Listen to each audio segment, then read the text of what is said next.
जय हिंद मित्रांनो, या ठिकाणी यूथ पॉवर अर्थात युवा शक्ती या यूट्यूब चॅनलच्या माध्यमातून आपणास सुंदर असं विज्ञान प्रदर्शन MIT कॉलेज वैजापूर याचं एक दृश्य दाखवत आहे।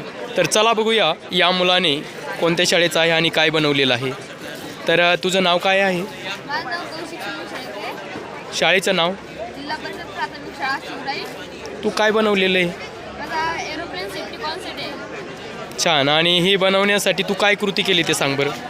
मी हे बनवण्यासाठी जे आपण विमान क्रॅश होतात ते बघितले मी. खूप विमान क्रॅश होतात ते त्याच्यावर खूप माणसांचे जीव जातात. ते त्या माणसांचे जीव जाऊ नये म्हणून मी हा मॉडेल तयार केलेला आहे.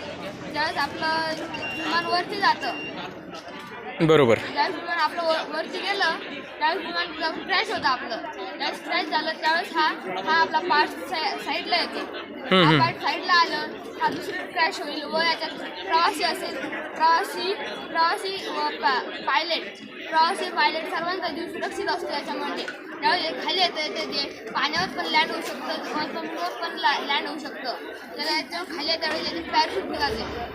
म्हणजे तुला हे म्हणायचं की ज्या वेळेला जे विमानाचे पंख असतात त्याच्यामध्ये इंधन कुप्पी असते, बरोबर आहे? ते इंधनमुळे स्फोट होऊ शकतो. हां, म्हणून ते बाजूला आउटलेट होतं. हो, ते बाजूला आउटलेट होतं. म्हणजे अपघात टळू शकतो. अपघात होऊ शकतो. छानपैकी या मुलाने मॉडेल बनवलेलं आहे। यासाठी सरासरी खर्च किती आला तुला?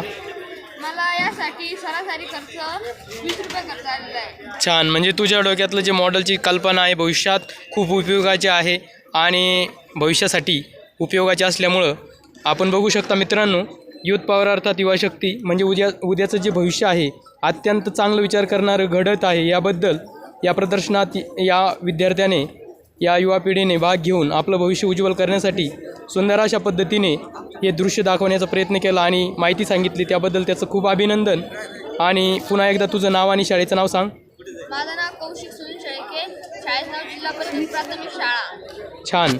तर सुंदर अशा पद्धतीने या शाळेच्या मुलांना इतर ठिकाणी बी विज्ञान प्रदर्शनामध्ये संधी मिळावी या चॅनलद्वारे मी विनंती करतो आणि नक्कीच या मुलांची गुणवत्ता पाहून त्यांचं अभिनंदन करतो। जय हिंद, जय भारत, वंदे मातरम.